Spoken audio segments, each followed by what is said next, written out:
So how many films have you made so far? I've made 7 films so far. And this Short films. Short films, sure. So the one that you've submitted to the Film Fest is number? 7.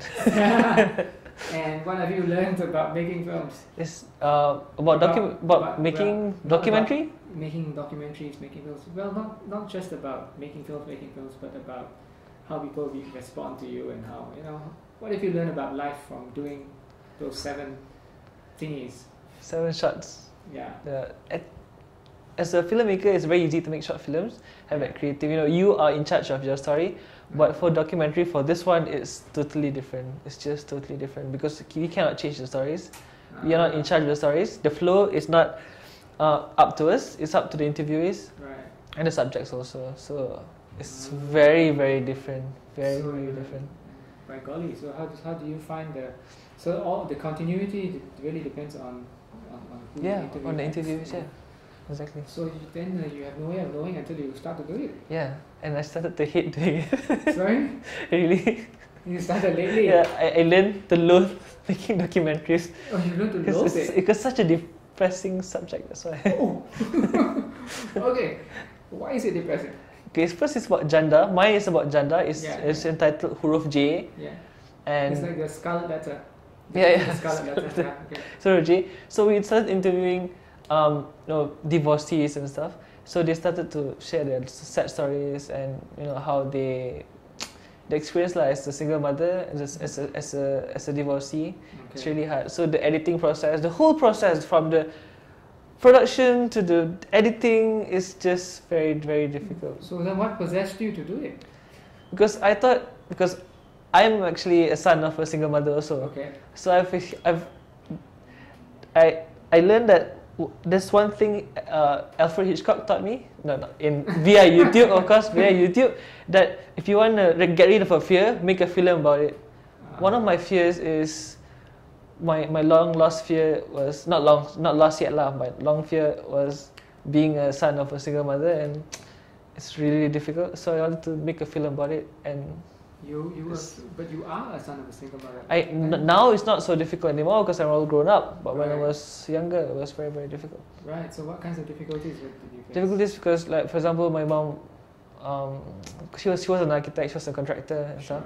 So after the divorce, she started selling clothes and medicines and stuff like that. It was very degrading for me. Okay. So she sent me off to a ultra religious school. Right. Very religious school. So did she ever say why? Has she ever told you why? Now she did, yeah. Recently she did. But why? Before she didn't explain to me why. Oh, okay. Could you share with us why? Because she was having a very difficult life and she didn't want me to tag along, tag along with her. And that was it.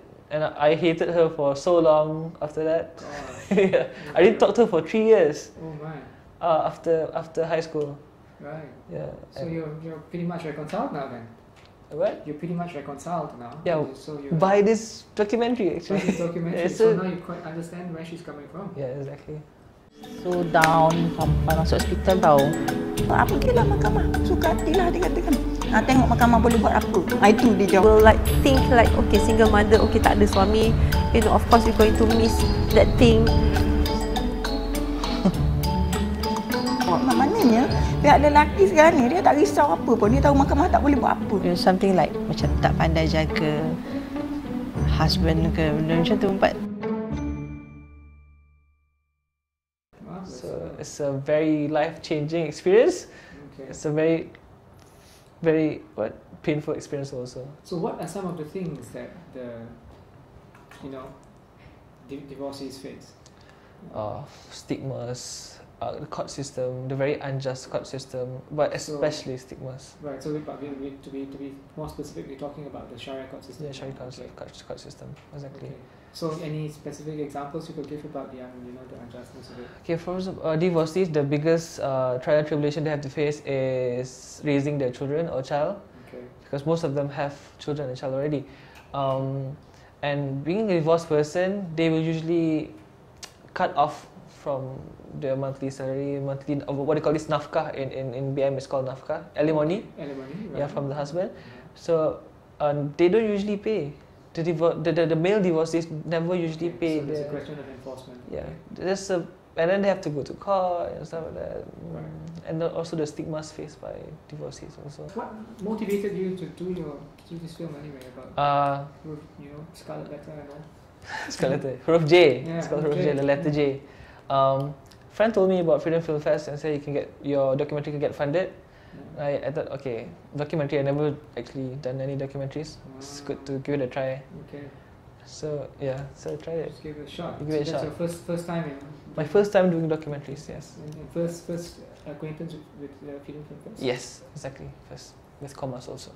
Fantastic. You're quite gratified with the result then.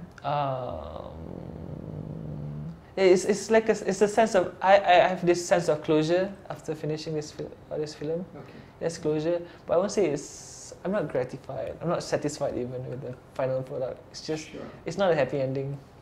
Right. It's an ongoing struggle, and you can sense that in the film also. Right. Yeah. Well, thank you for making the film. I'll be sure to watch it. Yeah, you're gonna watch it. I'm gonna watch it. Now that I've talked to you. Okay. Well, thanks very much, Afiq.